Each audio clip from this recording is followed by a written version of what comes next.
7 से 9 नवंबर जयपुर बनेगा बौद्धिक महाकुंभ की भूमि।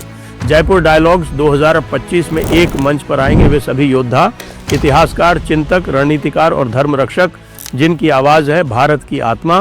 Neeraj Atri, Esther Dhanraj, David Frawley, CK Raju, Meenakshi Jain और बहुत सारे आपके पसंदीदा वक्ता जिनसे आप इस कार्यक्रम में भेंट कर सकते हैं। आप भी इस अनोखे उत्सव का हिस्सा बने, रजिस्टर करें और उपस्थित रहें। और यदि आप इस आंदोलन को और शक्तिशाली बनाना चाहते हैं तो हमारे क्राउड फंड में दान दें। QR स्कैन करके आप हमें योगदान दे सकते हैं। रजिस्ट्रेशन लिंक नीचे दिया हुआ है।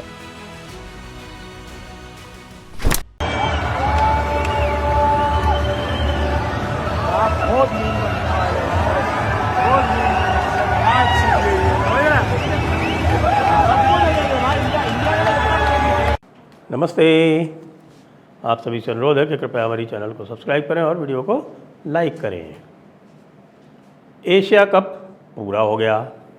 पाकिस्तान को 3-0 से भारत की टीम ने रगड़ भी दिया। लेकिन एशिया कप से एक बात बिल्कुल साफ़ हो गई कि भाई पाकिस्तान वाकई एक ऐसा देश है नहीं जिसके साथ में क्रिकेट खेला जाए। तो क्रिकेट अगर इसके साथ नहीं खेला जाना है तो भाई दूसरे लोग क्यों सफ़र करें, इसको ही बाहर निकलवाओ। जो व्यवहार कल मोहसिन नकवी ने किया है वो अक्षम्य है। ऐसा बात नहीं कि ऐसी बात नहीं है कि एशिया कप में ये पहली बार हुआ है, क्योंकि 2022 में श्रीलंका और पाकिस्तान में फाइनल था और उस समय जय शाह जो थे वो ACC के चेयरमैन थे। ACC के चेयरमैन होते हुए उनको खुद को एम्बेरसमेंट था या पाकिस्तान को एम्बेरसमेंट होता, ये सोच के उन्होंने फाइनल में ट्रॉफ़ी देने से अपने आप को अलग कर लिया और ACC के जो श्रीलंका के रिप्रेजेंटेटिव थे उनको ऑथराइज़ कर दिया और 2022 में बिना किसी कंट्रोवर्सी के जो ट्रॉफ़ी का वितरण हुआ वो श्रीलंका के जो अधिकारी थे उन्होंने किया। हालांकि पाकिस्तान हार गई फाइनल में, लेकिन यदि पाकिस्तान जीत भी जाती तो श्रीलंका वाले जो अधिकारी थे ACC के नुमाइंदे वो श्रीलंका को दे देते। लेकिन पाकिस्तान का तो मामला ही दूसरा है, क्योंकि पाकिस्तान जो है वो हर काम, जब आता है भारत का नाम या जब आता है काफिरों का नाम, क्योंकि उनके यहाँ तो आपको पता है ना कि वो बाइनरी है, एक बाइनरी है, क्योंकि पूरी दुनिया जो है वो ब्लैक एंड वाइट में डिवाइडेड है, न केवल इस्लाम में बल्कि जो एब्राहमिक रिलीजन जो दूसरे हैं उनमें भी, ख़ास तौर से क्रिश्चियनिटी में। जूडाइज़म में हमें ज़्यादा इम्पैक्ट नहीं होता, क्योंकि जूडाइज़म जो है वो प्रोसेलिटाइजेशन में विश्वास नहीं रखती, यानी दूसरों को कन्वर्ट करने में विश्वास नहीं रखती, बल्कि उनका तो सिस्टम ऐसा है कि आप जब तक किसी जूइश मदर से पैदा ना हुए हों तो आप जू बन ही नहीं सकते। तो वहाँ तो उनकी एंट्री रेस्ट्रिक्टेड है। यहाँ भाई लोग जो है वो सारे चारों तरफ गेट खोल के बैठे हुए हैं और सबको जो है वो अपने में सवा लेना चाहते हैं और उनके ऊपर राज करना चाहते हैं। एक ये इम्पीरियल फ़िलासफ़ी टाइप की है। इसीलिए आप देखें कि पूरा का पूरा जो कॉन्डक्ट है, चाहे वो पाकिस्तान स्टेट का हो, चाहे पाकिस्तान की जो रिप्रेजेंटेटिव बॉडीज़ का हो, और चाहे पाकिस्तान की क्रिकेट टीम का हो, वो सारा का सारा उनकी एक थियोलॉजी है अल वला व अल बरा, कि अल वला मतलब लव अल्लाह, लेकिन अल बरा का मतलब है hate those who do not follow Allah. तो ये अल वला व अल बरा का जो पेनिट्रेशन है वो इस्लामिक माइंड में इतना ज़्यादा है कि आप उसकी कल्पना नहीं कर सकते। और यही उनकी जो अलग अलग तरीके की जो बिहेवियर है उसमें आप देख सकते हैं।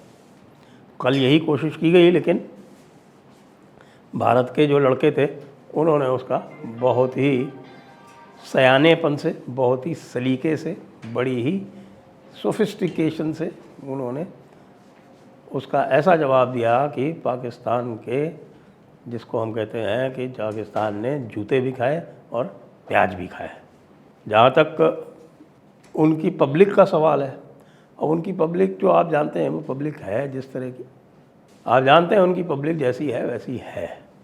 तो इसलिए मोदी जी भी जानते हैं ये चीज़, तो मोदी जी ने ये ट्वीट कर दिया कि आप सिंदूर हो चाहे क्रिकेट हो, भारत हर जगह जीत के ही आता है।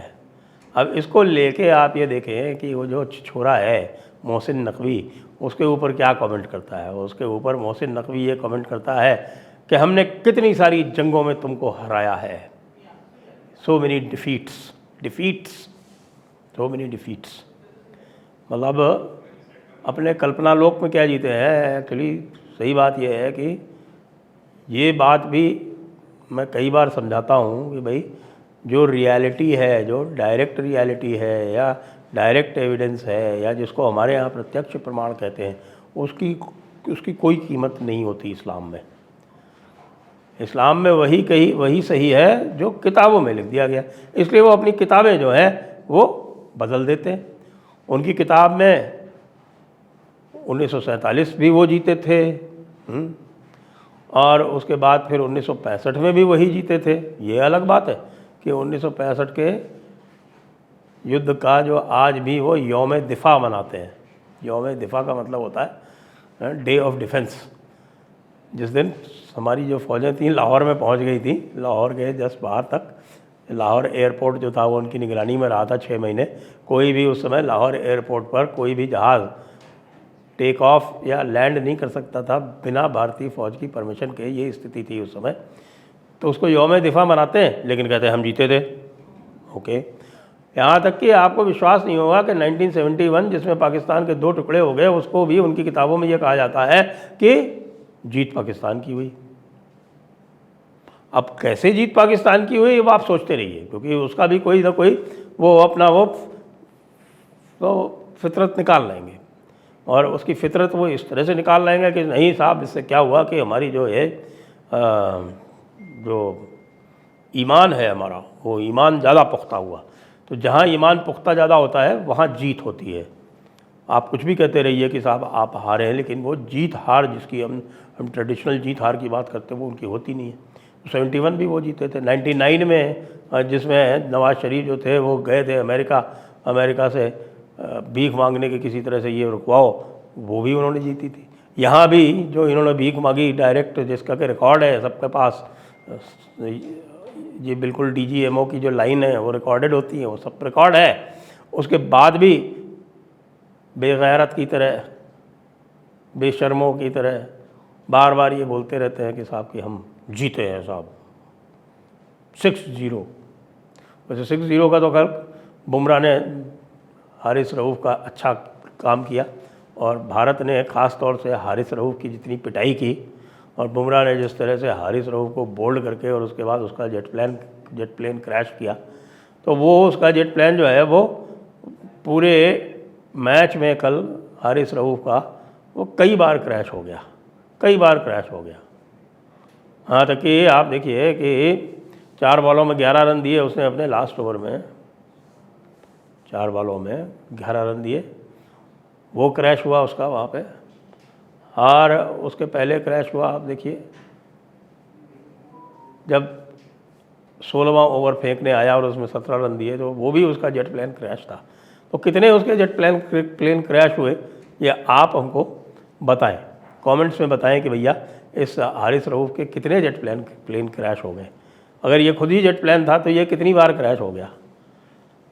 तो ये तो हालात हैं इन लोगों के, और इन लोगों के साथ में ये बात सही है कि क्रिकेट खेलने लायक ये लोग हैं नहीं, लेकिन अगर इंटरनेशनल सिस्टम में ये हैं तो इनको हम वॉकओवर देके और इनकी रेटिंग और इनकी रैंकिंग क्यों बढ़ाएं। मैं शुरू से ये कह रहा हूँ कि भाई अगर हम इनको हरा सकते हैं तो इनको हरा कर इनको जलील करने से बेहतर और कुछ भी नहीं है।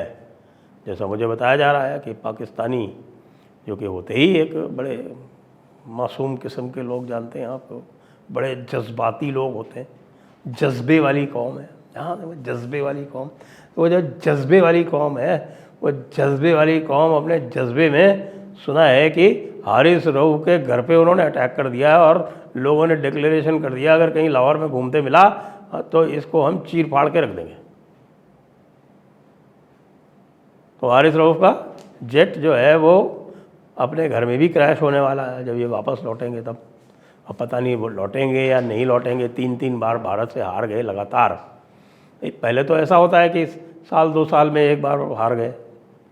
अब यहाँ 3 हफ्ते में, बल्कि 2 हफ्ते में, 2 हफ्ते में, पहले 14 को हारे, फिर 21 को हारे, अब 28 को हार गए। तो 14 दिन के अंतराल में 3 बार हारे हैं भाई लोग। और ये भी हिस्टोरिकल है, ये ऐतिहासिक है, ये पहली बार नहीं हुआ।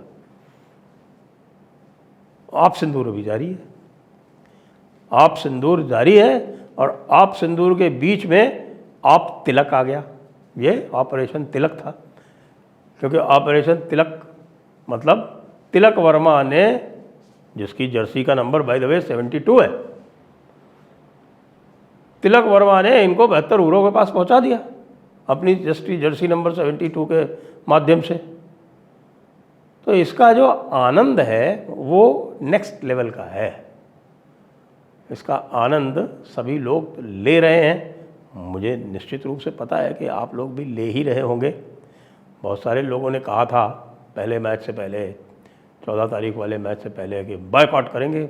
हमने बायकॉट किया भी होगा, लेकिन 21 वाले मैच में वो बायकॉट वाले जो थे वो 2-4 रह गए। और कल तो मैंने किसी से भी नहीं सुनी बायकॉट की कॉल, ना कोई ट्रेंड चला। सबका यह था कि यार ठोको इनको, या तीसरी बार ठोको। अब इनको 2 बार ठोक चुके हैं, अब इन्हें तीसरी बार भी ठोको। और लोग मायूस भी हो गए थे कल, जब जिस तरह से मैच का फ्लो चल रहा था उसमें लोग शुरू में थोड़े मायूस भी हो गए थे कि अरे यार ये हो क्या रहा है। कहें भाई 84 रन्स 9 विकेट, 113 रन्स 1 विकेट। लेकिन हमारे भारतीय खिलाड़ियों को भी इनकी नब्ज़ पता है कि ये शुरुआत तो बड़े जज्बे से करते हैं और उसके बाद फिर हो जाते हैं फुस, बिल्कुल निकल जाती है इनकी क्या पिड़पिड़ी। इनकी पिड़पिड़ी निकालते रहेंगे हम लोग लगातार आगे भी, और ये हमको अवसर देते रहेंगे। आप सिंदूर जारी है, बीच में ये आप तिलक भी हो गया। आगे देखिए कौन सा ऑपरेशन होता है। जय हिंद, जय भारत, वंदे मातरम।